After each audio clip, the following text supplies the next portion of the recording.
अगर आपको भिंडी का जो सपना आता है तो समझ लीजिए आपको पुत्री की प्राप्ति होगी।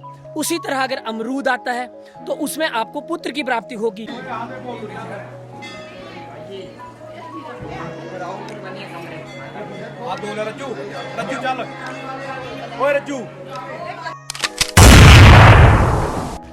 सो दोस्तों, स्वागत है आपका एक नए वीडियो के साथ। This is crazy brotherhood. So दोस्तों, आज का जो सफर है वो आपने थंबनेल से जान लिया होगा। आज जा रहे हैं हम सिमसा माता मंदिर में, जिसे संतानदात्री पुत्रदात्री नाम से भी जाना जाता है। सो दोस्तों, हर एक वीडियो बनाने का एक अलग अलग पर्पस होता है। जैसे एक तरह का वीडियो बनता है एंटरटेनमेंट के लिए, दूसरा होता है इन्फॉर्मेटिव। तो आज का वीडियो जो है वो फुल ऑफ इन्फॉर्मेशन होने वाला है।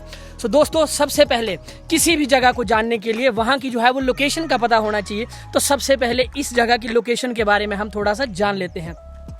एक्चुअली इस जगह को जानने के लिए अगर आप किसी भी रास्ते से आ रहे हैं, आपको उस हिसाब से मैनेज करना पड़ेगा। जैसे आप जोगिंदर नगर वाली साइड से आ रहे हैं तो आप वहाँ से भी शॉर्टकट जो है वो लिंक रोड से ले सकते हैं। और सफ़र जो है वो मैं चाहता हूँ कि आप थोड़ा दिन के समय में करें ताकि लोग आपको मिल जाएं, क्योंकि एक जो है वो सिंगल रोड यहाँ से निकलता है तो बीच में आपको भूलने के चांसेस बहुत ज़्यादा रहते हैं। तो अगर आप दूसरी साइड बैजनाथ साइड से आ रहे हैं तो आप बैजनाथ से भी आ सकते हैं। बैजनाथ से जो है ये 25 किलोमीटर तक पड़ता है और दूसरी साइड जोगिंदर नगर से ये कुल मिला के 40 से 45 किलोमीटर का जो है हमारा सफ़र रहता है। तो दोस्तों, इसी सफ़र को अगर आप बीच में से करना चाहते हैं तो एक एहजू नाम की जगह आती है। तो एहजू नाम की जगह से भी आप सिमसा माता के लिए जो है वो अपना सफ़र शुरू कर सकते हैं। तो लोकेशन के बारे में जानने के बाद आपको पुत्रदात्री संतानदात्री माँ सिमसा के बारे में थोड़ा सा अगर बताएं, क्योंकि कुछ चीज़ें अभी जान लेते हैं, फिर उसके बाद हम मंदिर को अंदर से दर्शन करेंगे। वहाँ पे जो जिन चीज़ों के बारे में मैं जिक्र करूँगा वो आपको रूबरू कराएंगे और उसके बाद फुल डिटेल जो है वो आपको जानकारी प्रोवाइड करवाऊँगा मैं।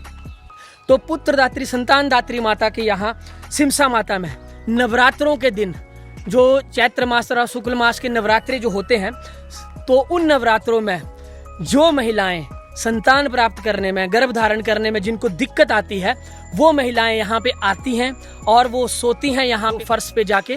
तो उससे जो है वो उनको संतान की प्राप्ति होती है। लेकिन इसके लिए वो यहाँ पे आते हैं, रात को सोते हैं। और ऐसा नहीं है कि आप यहाँ पे आए, सोए और सुबह चले गए।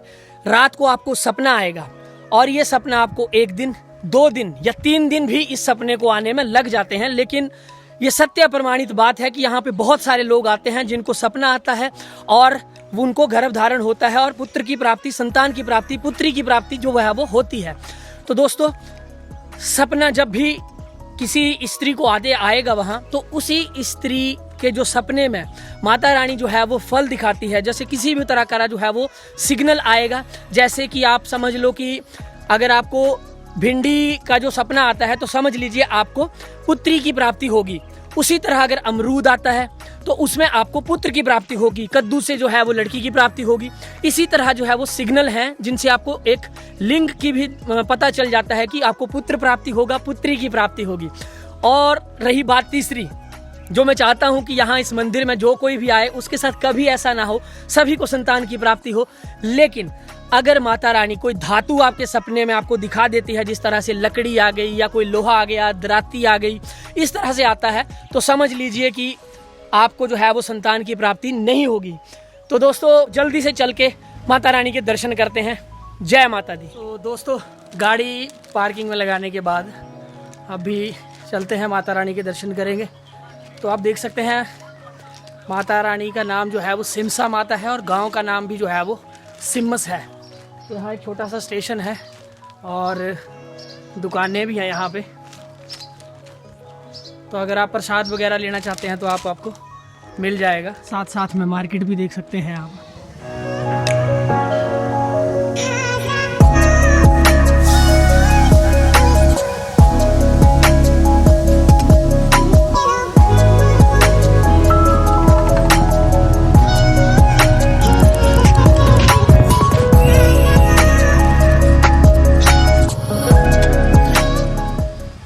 यहाँ से जो है वो दोस्तों फिर पैदल रास्ता शुरू हो जाता है। यहाँ तक आप गाड़ी में आ सकते हैं।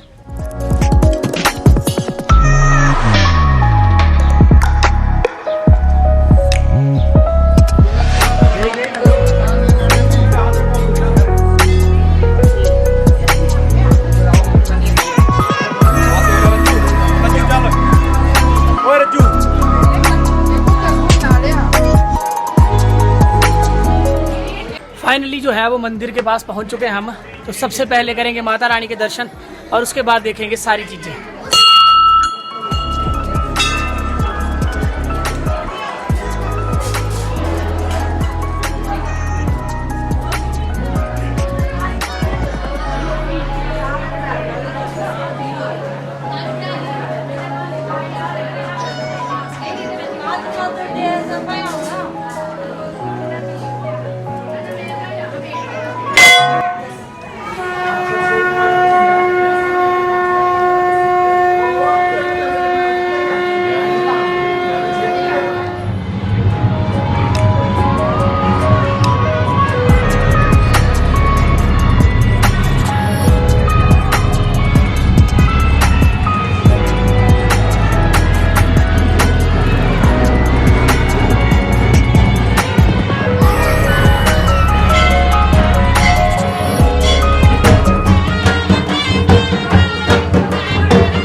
जो है वो माता रानी के दर्शन हो चुके हैं। बहुत अच्छे तरीके से दर्शन हुए। श्रद्धालुओं की भीड़ आपने देख ली होगी।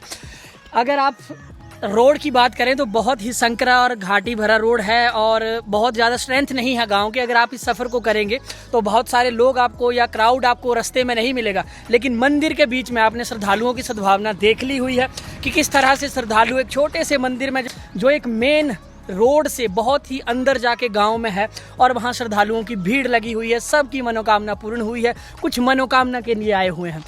तो दोस्तों इसके बाद जानते हैं माता की यहाँ पे स्थापना का जो कहानियाँ हैं, यहाँ पे पौराणिक कथाएं हैं। उनमें कहा जाता है कि इस गांव के नज़दीक ही कहीं पे 3 भाई हुआ करते थे और उन तीनों भाइयों में से किसी एक भाई के जो है वो नीची जाति के लड़की के साथ उसका प्रेम हो जाता है और उसके बाद जो है वो उस लड़की के साथ वो शादी कर लेता है।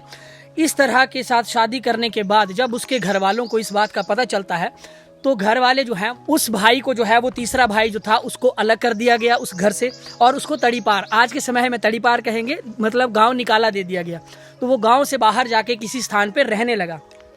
तो एक समय वो खेती के काम से वो जा रहा था तो कुदाली जो उसके हाथ में थी, जो उसने सबसे पहला प्रहार जो उस कुदाली का नीचे किया तो वहाँ से एक दूध की धारा जो है वो उसका प्रस्फुटन हुआ। उसने उसको ज़्यादा ध्यान नहीं दिया, लेकिन उसके बाद जो दूसरा प्रहार उसने किया तो उसमें से पानी निकलना शुरू हुआ और जब इससे वो थोड़ा सा भयभीत तो हुआ, लेकिन अब उसने तीसरा प्रहार किया तो उसमें से खून की धारा का जो है वो प्रस्फुटन हुआ। यह देख के वो जो बंदा था वो डर गया और वो घर की तरफ भाग गया। लेकिन रात को स्वप्न में फिर से माता रानी जो है वो उसके स्वप्न में आती है और माता रानी उसको कहती है कि उसी स्थान पे आप जाओ और वहाँ पे खुदाई करो तो वहाँ पे मूर्ति जो है वो माता रानी की मिलेगी। तो इस बात को जब वो सुबह उठता है तो हिम्मत बटा के अपने भाइयों के पास पहुँचता है, क्योंकि ऑलरेडी जो है वो उसको घर से निकाल दिया गया होता है, लेकिन भाई जो है वो उसकी बात को मानने से जो है वो इनकार कर देते हैं। तो उसके बाद बहुत मनाने के पश्चात जो है वो उसके भाई एक दफ़ा उस देखने के लिए उसके साथ चल पड़ते हैं। जब वहाँ पे खुदाई की जाती है तो माता की मूर्ति मिलती है और आज की डेट में भी उस माता की मूर्ति पे वो जो 3 निशान उसने प्रहार किया हुआ था उसके निशान जो हैं वो आज भी माता रानी की उस पिंडी के ऊपर हैं। और जब वो उन्होंने खुदाई करके उस पिंडी को वहाँ से, उस माता के स्वरूप को वहाँ से निकाला तो आप देख सकते हैं कि माता रानी ने उनसे कहा था स्वप्न में कि तुम उसे उठा लेना और जब तुम इस गांव के यहाँ पे चक्कर लगाते रहना, जब तुम्हें माता का जो स्वरूप है भारी होने लगेगा तो तुम उस मूर्ति को वहीं स्थापित कर देना। तो वो यहाँ पे घूमते रहे और यहीं नज़दीक में एक बावड़ी है, तो बावड़ी के नज़दीक उन्होंने वो मूर्ति रखी और पानी वगैरह पीने के लिए। तो जब उन्होंने वो मूर्ति रखी और पानी वगैरह पी के फ्री हुए, तो उसके बाद जब वो उस मूर्ति को उठाने लगे तो वो मूर्ति उनसे उठाई ही नहीं जा रही थी। तो स्वप्न में उसको बोला गया था, उसके अनुसार उसने उसी गांव में जो है वो मूर्ति की स्थापना कर दी। और जो मैं आपको बावड़ी की बात कर रहा था, वो बावड़ी भी वहीं पे नज़दीक में ही है। तो जब यहाँ पे महिलाएं जो गर्भवती होने के लिए यहाँ पे आती हैं, तो जब उनको स्वप्न आ जाता है तो उसके अगले दिन वो उस बावड़ी में स्नान करने के लिए भी जाती हैं। तो दोस्तों, ये थी माता सिम्मस, गांव सिम्मस, और यहाँ के जो पुरातन स्टोरी थी, यहाँ पे किस तरह से पहुँचा जा सकता है और किस तरह से माता रानी के दर्शन मैंने आपको घर बैठे भी करा दिए।